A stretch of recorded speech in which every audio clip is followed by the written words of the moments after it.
Hai, perkenalkan, nama saya Abel Rasel Brian Aristo.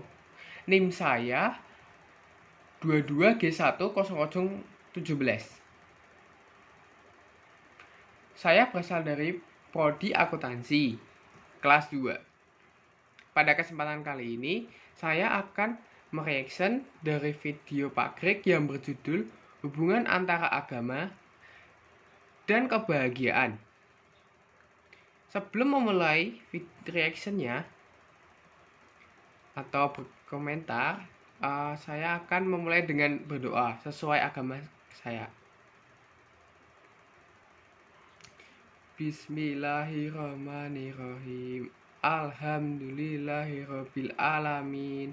Ar-Rahmanirrahim. Malik yaumiddin. Iyyaka na'budu wa iyyaka nasta'in. Ihdinas siratal mustaqim. Siratal ladzina an'amta 'alaihim ghairil maghdubi 'alaihim waladdallin. Amin.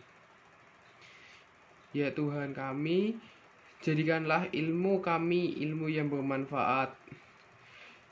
Ajarkan kami apa-apa yang bermanfaat bagi kami, serta tambahkanlah ilmu bagi kami. Segala puji hanya bagi Allah setiap keadaan. Amin. Oke, sekarang kita akan membahas tentang hubungan positif agama dan kebahagiaan. Kebahagiaan, apa sih itu kebahagiaan?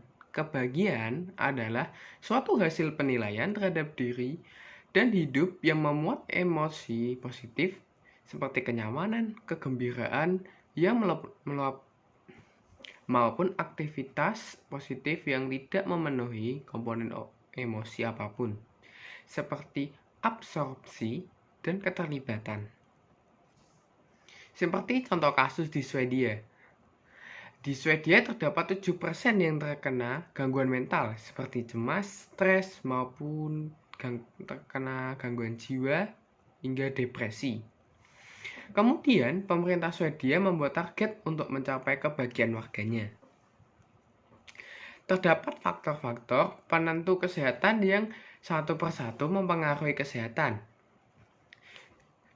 individu, dan hasilnya dapat dilihat sebagai interaksi antara individu dan masyarakat.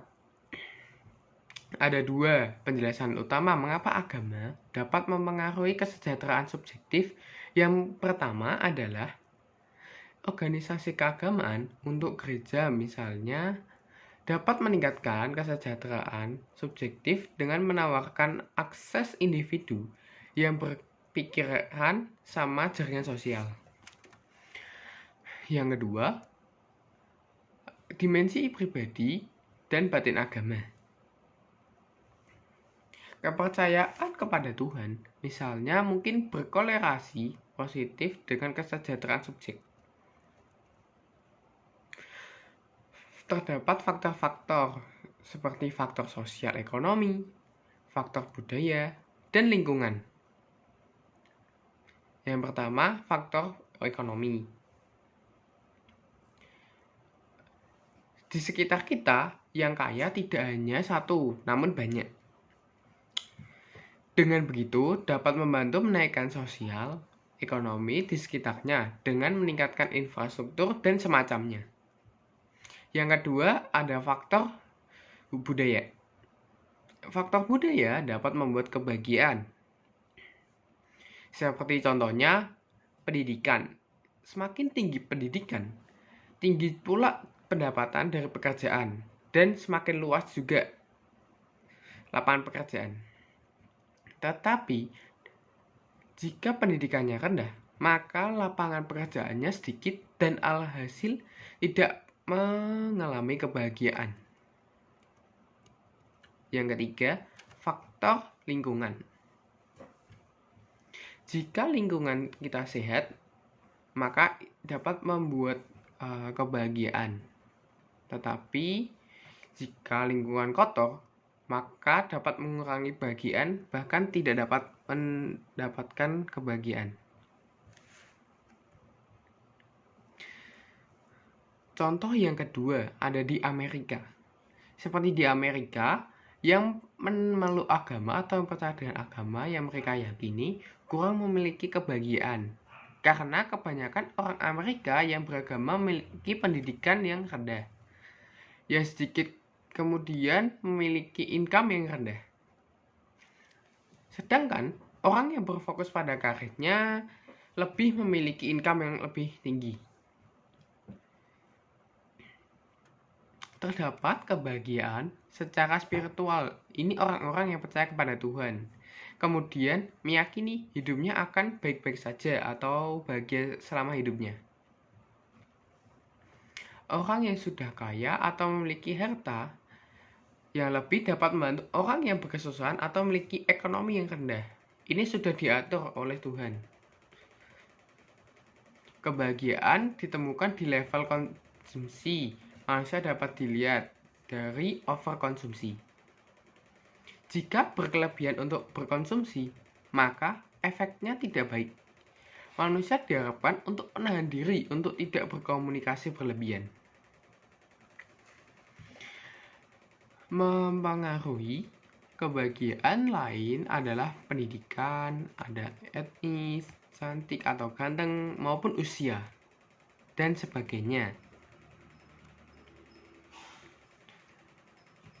Pertanyaan yang kedua, dukung pendapatmu dengan berdasarkan pada kitab suci masing-masing. Saya mengambil dari Al-Quran ayat 153 surah Al-An'am. Itu menjelaskan jika kebahagiaan hanya dapat diperoleh dengan meniti jalan yang digariskan oleh Allah. Yang dimaksud meniti itu apa?